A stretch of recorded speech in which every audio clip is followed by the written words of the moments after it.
Something to remember before we start measuring, first make sure there are no spaces.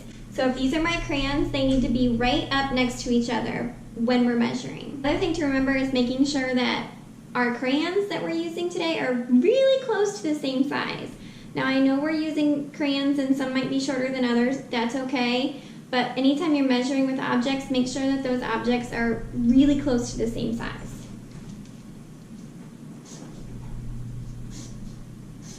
You don't want some crayons that are really long and then some crayons that are really short. Making sure your crayons are in a straight line. You do not want your crayons looking like this. That is not going to give you a very good measurement of your object. So make sure they are in a straight line, just like I showed you up here. And the last thing I want you to remember before you start measuring is make sure that you start at the end. Okay, let's say I'm measuring a leaf, okay? I have my crayons, so this black marker is representing my crayons. I do not want to start measuring here, okay? This is the ends of my object. So in this case, this is my leaf I drew here. I need to start measuring right here at the end. And I need to go all the way down to the other end of the object. So now that we have our guidelines to measuring, let me show you how to do that.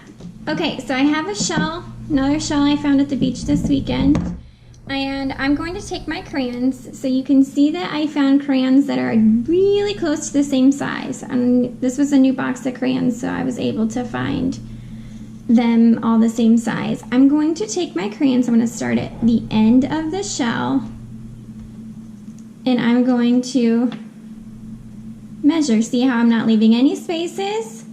This isn't right. That's not measuring it. Straight line, no spaces. And I started at one end and I'm going to go to the other end. This does not have to be perfect.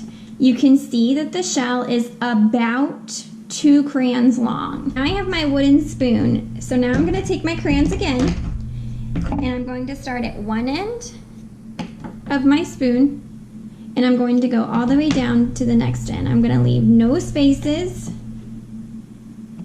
and straight line. Okay, you can see that this 4th crayon here really is a lot longer than what my actual spoon is. So I'm going to take that one away.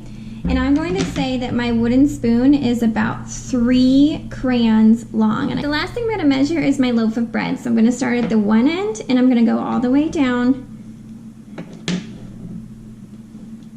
to the end, and you can see that this loaf of bread right here is about 3 crayons long.